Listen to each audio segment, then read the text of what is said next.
It just blows my mind. Like, to put ourselves in a relationship requires us to subdue our natural, our natural urges, our natural desires, our inclination to be autonomous as we once were. Like I think Jay has said, we lived life before we met you. That is a mutual thing. So if I'm man, I've lived independently, I've taken care of all the crap I need to, and I'm deciding that you just that cute, you just that fine, you're just that dope, I want to be with you. How do you not see that as ultimate submission? I think that's the part that blows my mind. I feel like, oh shit, what's his name? Mont. Okay, Mont. To your point, right? That is a form of submission, getting down on one knee and choosing to be with that one person, right? But at the end of the day, it's all for a common goal, is it not? It's my goal becomes our common goal, our Right. goal. So she has to submit to sign up for that common goal, to be a partner with you, or to be a part of accomplishing that goal. You can say that, yes. Okay. So if that's the case, then a lot of this could be solved by just mere communication. Absolutely, always communicate. That's a Okay, so part of then, leadership. You send down. Everybody need they operatives and whatever. They need they information. You give them a ton of information about leading. we could pick apart all those clips that we watched Mhm. and say that had he had these conversations with her prior to this, we wouldn't be where we at right now. Possibly, but it never stops really. What It's never keep going. stops? So people change. People wants change. People needs change. The things that they learn about themselves. You might be into a situation and learn like, oh, I thought I wanted this and I thought I was okay with this, but I feel differently. And I think it's important as a man, you ask your woman, what does she think? But also how do you feel? Right? I think those both are important.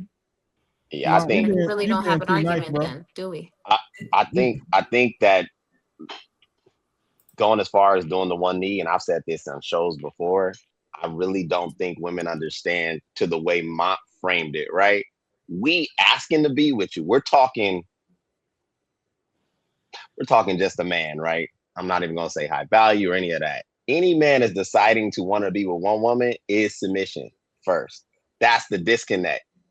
Nowhere in submission, and I'm glad that terrorist is gone. I know you guys are glad that she's gone, because now we can have an actual fruitful conversation. You had to get rid of the Um, class clown. yeah, for sure. Submission never is a thing of silence yourself. It always is going to go back to communication. Communication is the foundation of any healthy relationship, any healthy dynamic, right? But there's this idea for some odd reason. We just met y'all. You guys are saying the same thing that all women say. So does that mean I can't have a voice? No one ever said you can't have a voice. So does that mean his decision making is final? Not necessarily. Depends on the dynamic y'all created. But for whatever reason, this is like embedded in the mind of women as of today. And it's kind of confusing because when we approach you, we're committing to being with you. You get to ask me where I'm at. You get to ask me who's on the phone. You get to inquire about a whole bunch of crap based on the fact that I asked to be with you.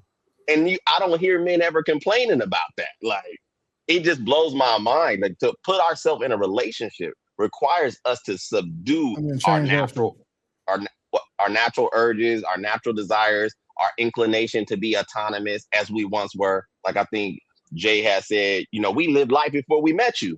That is a mutual thing. So if I'm man, I've lived independently, I've taken care of all the crap I need to, and I'm deciding that you just that cute, you just that fine, you're just that dope, I want to be with you. How do you not see that as ultimate submission? I think that's the part that blows my mind. And most men, generally speaking, I don't want you to be quiet, sweetie. Give me your opinion. I don't want to argue and battle with you over what is best suited for what we're trying to accomplish. I think that's what most men are generally saying. Yeah, and so I also, gotta answer Trey I real quick I because wanted Trey. to ask you, what's your name? Y'all said fuck Sorry, this clip, huh? I'm true. Nice to No, he meet you, said Toya. keep talking. He said Keisha. keep talking. It's Keisha, Lakeisha. Yeah. I just wanted to point out something because I remember you said something about how you come from a military background and you've had this somewhat masculine persona, and I think you had mentioned that you were out earning your somebody at some point, right? My thing is though, with that, it's like, how does that benefit him unless he ain't got no money. And I agree. That's why I'm glad you said that, because I was trying to answer Trey from the chat because he said the same thing. So I never brought up money in the 4 years, right, that we were married, right? But when he started saying things like, well, you a stay-at-home wife. You should be blah, blah, blah, blah, blah. I go out every day and I'm doing this, and I think that was like a defense mechanism. So wait, so you were out earning him and you were a stay-at-home wife? You didn't have to go to work? Yes, ma'am. No, she was working at home, I thought. working You were from home. working from you were home. working from home? So I'm retired. So she wasn't working from home. She was just receiving an income? No. So I spent a lot of years in network marketing. I did a lot of things. I'm about my bread. Okay. Just so right. you know. So my thing is, when you were at home, were you actively working at home or were you just chilling? I'm a residual income earner. So She won't work it. It's a little. She set herself up to collect the checks. Gotcha. Yes, Do you have any children with that man? I don't have any children at all, ma'am. Okay. So None. my question is this. I remember you stated a part where you said, okay, when he came home, he was like, woman, where's my food? Why is there no food being made? Or whatever the case may be. Is that not something that y'all spoke about prior? Like, hey, I'm going to work. So when I come home, is there going to be dinner? No? Nope. But I mean, even though you set yourself up to be in a position where you can collect residual income, he didn't. No. So he's actively outside working, right? Yeah. So why would it not be a thought that, maybe I should fix him something to eat? So I agree. I 100% would agree with that. I would do that sometime, right? I mean, let me say this. Don't judge me, men. Did you also pay most of the bills? Late. I'm done. Did you pay most of the bills? Yep. Did you pay most of the bills? Then you shouldn't have been cooking and cleaning and shit. What the fuck are you talking about? Hold on. Let her go ahead, Lakeisha. What you about to say? Yeah, so and like I said, I like sharing stories because I don't mind. I'm an open book. Some folks know. But yeah, I paid most of the bills. I did. And I made the most money. So for me, I wasn't slaving over the state. I'm real honest, y'all, please. But be good with me. I just was like, he had kids. His kids live with us. I was the helpmate instead of the help. So I was running the kids from practices, doing this, doing that while he was out making money that I never saw. Right? So what do you do with his money? So he was supposed to be flipping properties and doing, yeah. But I never used to see it. Don't say. When you say you paid most of the bills, I did. How much would you say? 60, 40, 55? So where was his money going? Good question. I'm divorced, right? Lord. So I just want to say I've been listening to this entire podcast from the beginning, and it's a great question, great conversation. But I feel like as a society, we have moved so far away from the biblical meaning of a marriage and what that means. I feel like people are talking more about what they would do in a relationship, what they want from their boyfriend or their girlfriend. But the Bible doesn't talk about relationships. You don't have a boyfriend or a girlfriend. It's between the husband and the wife. And a lot of people get married for the wrong purpose.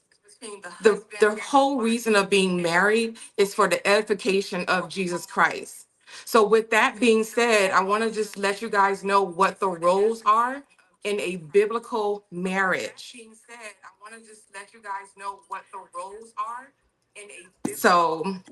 Sorry, there's like a huge delay with my phone. But it's pretty much the husband and wife center on mutual love and respect, with the husband's call to sacrificial, so Christ-like leadership. So a man that does not follow Christ, he cannot be a leader. I really believe in that. Women are getting married to men who do not believe in Jesus Christ. And when that happens, that's when, violence, domestic violence come into play. That's when, all of these things, just horror stories you hear, because people, again, are getting married and getting into covenants that they should not be in. The role of a husband is to be a sacrificial leader, which is the head of the home. He's supposed to be a provider and a protector and a cherisher Okay, that's what it is. And then for a wife, she's a helper, she's a partner, she respects her husband, she's his backbone. And I know I may sound like a simple whatever, but it's the Bible's version of what a marriage should be. And again, societal and cultural norms have pushed us so far away from that, that we have our own individual interpretation of what marriage is. I don't care about a relationship, boyfriend, girlfriend. Y'all can have that all day long. The Bible doesn't speak of that. And I'm not perfect. I've been married before. I've had boyfriends before. And now I'm in my abstinent season. I am abstaining from sex. I'm abstaining from having a man. I've been abstinent for the past 2 years, and I will continue to be abstinent until God sends me my husband. I work for a bank. I'm very successful. How I old are make you? good money. But if I meet my husband that God sends me and we have that conversation, at that point, if I marry that man, I'm going to be his helpmate. And God is going to provide for us to where he can be the head of the household. I will find my identity through being by his side and supporting him as a wife, because God will provide that for me. So the other talk about, oh, boyfriend, girlfriend, this and that, y'all can argue all day about it, but when it really matters, it matters because it's purpose behind it and God is in the center of it. That's all I gotta say.